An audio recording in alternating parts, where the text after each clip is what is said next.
मैं अगर आपको सही बात बताऊं तो पाकिस्तान की जो फॉर्मेशन थी वही एक फ्रॉड थी। क्यों? क्योंकि the creation of Pakistan was the aspirations of feudal lords. Kashmir का मुद्दा तब तक सॉल्व नहीं हो सकता जब तक पाकिस्तान में भी वाइब्रेंट डेमोक्रेसी नहीं आ जाती। India is a vibrant democracy, लेकिन Pakistan is not a vibrant democracy. एक से ज्यादा पावर सेंटर होने का मतलब यह है कि पाकिस्तान एक क्वाजी स्टेट है। नमस्कार दोस्तों, स्वागत है एक बार फिर से आपका हमारे चैनल में। पहले हमने इंडिया चाइना के बारे में पढ़ा था।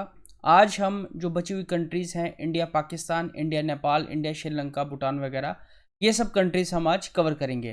तो चलिए स्टार्ट करते हैं हम आज का अपना लेक्चर। तो सबसे पहले हम बात कर लेंगे इंडिया पाकिस्तान की। इंडिया पाकिस्तान के जो रिलेशंस हैं वो काफ़ी देर से अच्छे नहीं हैं। हालांकि वो आज़ादी के टाइम से ही अच्छे नहीं हैं इंडिया पाकिस्तान के रिलेशंस। जो पाकिस्तान का गठन था, पाकिस्तान की फॉर्मेशन थी, वही एक फ्रॉड थी। ठीक है, मैं अगर आपको सही बात बताऊं तो पाकिस्तान की जो फॉर्मेशन थी वही एक फ्रॉड थी। क्यों? क्योंकि the creation of Pakistan was the aspirations of feudal lords. ठीक है, जो रिच फ्यूडल लॉर्ड्स थे उनकी एस्पिरेशन थी कि पाकिस्तान को हमें बनाना है। क्यों थी उनकी एस्पिरेशंस? क्योंकि आज़ादी से पहले हमारे जो लीडर्स थे उन्होंने क्लियर कर दिया था कि हम क्या करेंगे, आज़ादी के बाद सोशलिज्म की तरफ जाएंगे, सब कुछ नेशनलाइज कर देंगे। लेकिन जो रिच फ्यूडल लॉर्ड्स थे, ठीक है, मुस्लिम्स थे, उन्होंने सोचा इसकी वजह से तो हमारी सारी प्रॉपर्टी जो है वो सरकार हथिया लेगी। तो तब ये आइडिया आया पाकिस्तान का। ठीक है, तो creation of Pakistan was to serve the interest of rich Muslim feudal lords. और जो कंडीशंस थी पोर मुस्लिम की और पोर हिंदूज की, वो तो ऐसे ही लपेट में आ गए। ठीक है, तो इसके बारे में हम आगे अगर मौका मिला कभी तो बात करेंगे। ये जस्ट एक ऐसे आपको इन्फॉर्मेशन दे दी मैंने। तो इंडिया पाकिस्तान के बीच में जो बॉर्डर लाइन है उसका नाम क्या है? Red Cliff line. उसका नाम क्या है? रेड क्लिफ लाइन उसका नाम है। जब लाइन खींची तो इनका पेड़ खराब था। ठीक है, इनको लूज मोशंस लग रहे थे तो इन्होंने ध्यान नहीं दिया, जिसकी वजह से काफ़ी ज़्यादा डिस्प्यूट्स हो गए। Disputed territories between India and Pakistan. तो सबसे जो मेजर चीज़ है, जैसे आपको एलओसी के बारे में पता है, एलओसी एक मिलिट्री बॉर्डर है इंडिया और पाकिस्तान के बीच में। मिलिट्री बॉर्डर है। इसकी जो दूसरी तरफ का एरिया है वो है पाकिस्तान की तरफ का एरिया, जो पाकिस्तान ने इलीगली हथियार रखा है हमारा एरिया। वो उसमें क्या आता है? उसमें गिलगिट बाल्टिस्तान आता है और पीओके आता है, पाकिस्तान ऑक्यूपाइड कश्मीर। ये दोनों एरिया आते हैं। अगर आपको कोई पूछे कि जो जम्मू एंड कश्मीर और पाकिस्तान के बीच सिर्फ एलओसी ही है कि इंटरनेशनल बॉर्डर भी आता है, तो इसमें इंटरनेशनल बॉर्डर भी आता है। वो मैं आपको आगे दिखाऊंगा। इंटरनेशनल बॉर्डर भी है थोड़ा सा नीचे। ठीक है, ये ऐसे तो एलओसी है, बिल्कुल नीचे यहाँ पे इंटरनेशनल बॉर्डर भी है। ये जो एरिया है ये कश्मीर का है और यहाँ पे है गिलगिट बाल्टिस्तान। ठीक है, और इस सभी को हम बोलते हैं पीओके। मैं आपको मैप में दिखाऊंगा आगे।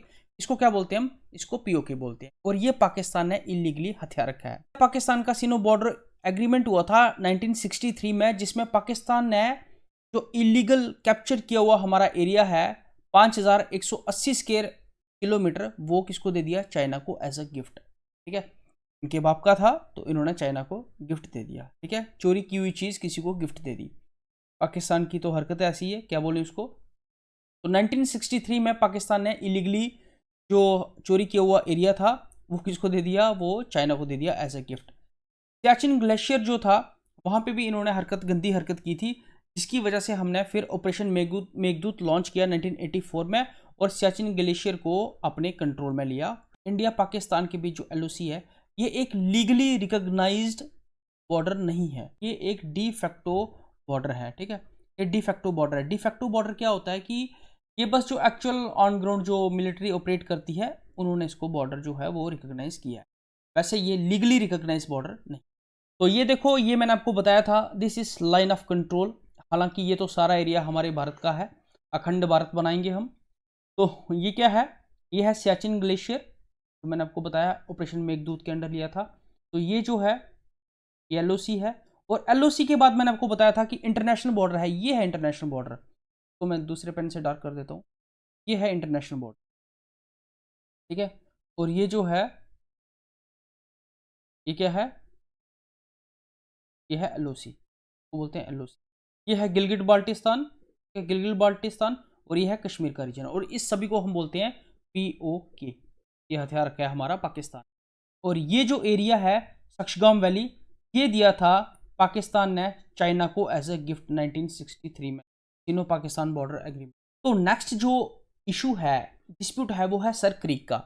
सर क्रीक एक 96 किलोमीटर लॉन्ग एक मार्शी एरिया है, ठीक है।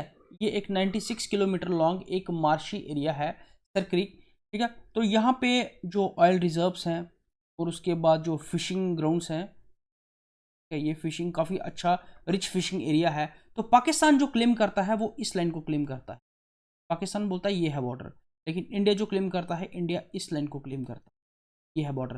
तो ये एक डिस्प्यूट है जो सॉल्व नहीं हो पा रहा है। 1947 से ये डिस्प्यूट है, जब से आज़ादी मिली है। तो ये मेजर दो डिस्प्यूट्स थे जो कि पाकिस्तान ने हमारा एरिया हथियार रखा है, POK। अक्साई चीन, ये है लाइन ऑफ एक्चुअल कंट्रोल, ये भी लेंगे आने वाले टाइम में, ठीक है। तो ये सारा हम जम्मू एंड कश्मीर में को मिलाएंगे। तो ये दो डिस्प्यूट से, एक था POK का, एक था सर क्रीक का, major issues between India and Pakistan. देखो कश्मीर की बात लगी थी, तो कश्मीर के बारे में आपको मैं एक बात बताऊं, कश्मीर का मुद्दा तब तक सॉल्व नहीं हो सकता जब तक पाकिस्तान में भी वाइब्रेंट डेमोक्रेसी नहीं आ जाती। India is a vibrant democracy, लेकिन Pakistan is not a vibrant democracy.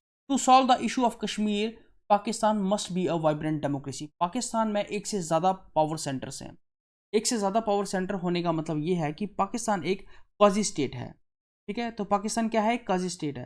तो एक स्ट्रॉन्ग इंस्टीट्यूशन होना चाहिए, जैसे इंडिया में है, वाइब्रेंट डेमोक्रेसी है, तो तभी जो है कश्मीर का मुद्दा सॉल्व हो पाएगा, ऐसे तो नहीं हो पाएगा, ठीक है। तो पाकिस्तान अपने आप को डेमोक्रेसी बोलता है, तो वो सिर्फ एक ऑन पेपर है।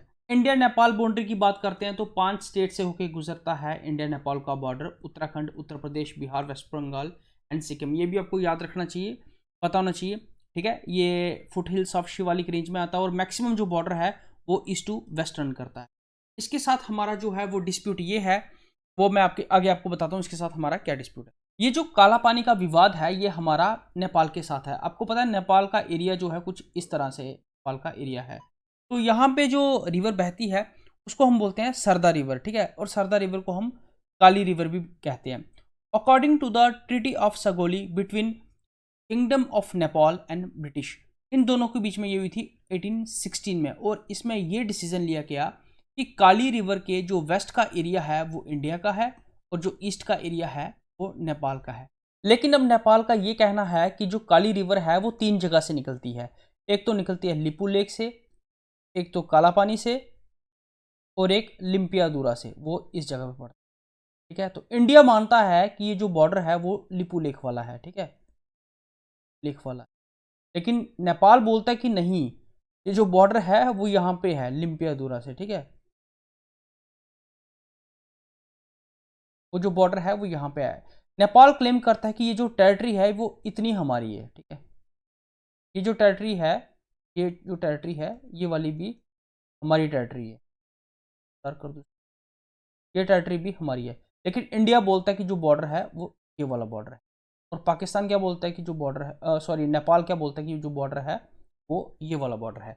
तो ये डिस्प्यूट है यहाँ पे कि एक नदी के बहने से जो बॉर्डर है वो आगे पीछे हो गया। तो ट्रीटी ऑफ सगोली जो 1816 में हुई थी उसमें ब्रिटिश इंडिया ने यही कहा था कि जो वेस्ट साइड होगा नदी का वो क्या होगा, ब्रिटिश इंडिया का पार्ट होगा, जो ईस्ट साइड होगा वो नेपाल का पार्ट होगा। लेकिन नेपाल क्या बोलता है कि ये नदी जो है वो तीन जगह से बहती है, लिपू लेक से, ठीक है, काला पानी से और लिम्पियादुरा से। और लिम्पियादुरा को वो क्लेम करता है नेपाल कि ये जो है ये बॉर्डर है। लेकिन इंडिया बोलता है कि नहीं, लिपू लेक बॉर्डर। इंडिया और भूटान के काफ़ी अच्छे रिलेशंस हैं, कोई ज़्यादा गर्मी वाली बात नहीं है यहाँ पे, ठीक है। पीसफुल बॉर्डर है, गुड सर्विसेज का जो आना जाना है वो लगा रहता है, कोई बाउंड्री डिस्प्यूट नहीं है इंडिया और भूटान में, ठीक। इंडिया श्रीलंका के बीच भी कोई ज़्यादा मेजर डिस्प्यूट्स नहीं है। एक डिस्प्यूट है कच्चा थीवो आइलैंड को लेके, ये भी इंदिरा गांधी ने 1974 में श्रीलंका को दे दिया था, ठीक है। तो इंडिया श्रीलंका के बीच है पाक स्ट्रेट। पाक स्ट्रेट क्या होता है, स्ट्रेट वो वाटर बॉडी होती है, एक छोटी सी नैरो वाटर बॉडी होती है जो कि एक बड़े वाटर बॉडी को कनेक्ट करती है, ठीक है, दो बड़े वाटर बॉडी को कनेक्ट करती है। तो ये जो पाक स्ट्रेट है ये अरेबियन सी और बे ऑफ बंगाल को कनेक्ट करती है, तो इसलिए हम इसको क्या बोलते हैं, पाक स्ट्रेट। तो जो धनुषकोडी है पंबन आइलैंड पे, धनुषकोडी और तलिया मनार जो है जाफना पेनिनसुला पे, इन दोनों का जो एरिया है, डिस्टेंस है वो 32 किलोमीटर अवे है। अगर हम इसको इंडिया मान लें और इसको हम श्रीलंका मान लें, तो यहाँ पे जो धनुषकोडी है पंबन आइलैंड पे और यहाँ पे जो तलिया मनार है जाफना पेनिनसुला पे, इनका जो एरिया है ये 32 किलोमीटर है। कितना है? 32 किलोमीटर है। और इसको जो कनेक्ट करता है इसका नाम क्या है? एडम्स ब्रिज को बोलते हैं, एडम्स ब्रिज। कच्चा थी वो आइलैंड के बारे में मैंने आपको बता दिया। ये श्रीलंका को दिया गया था हमारे इंदिरा गांधी जी के द्वारा।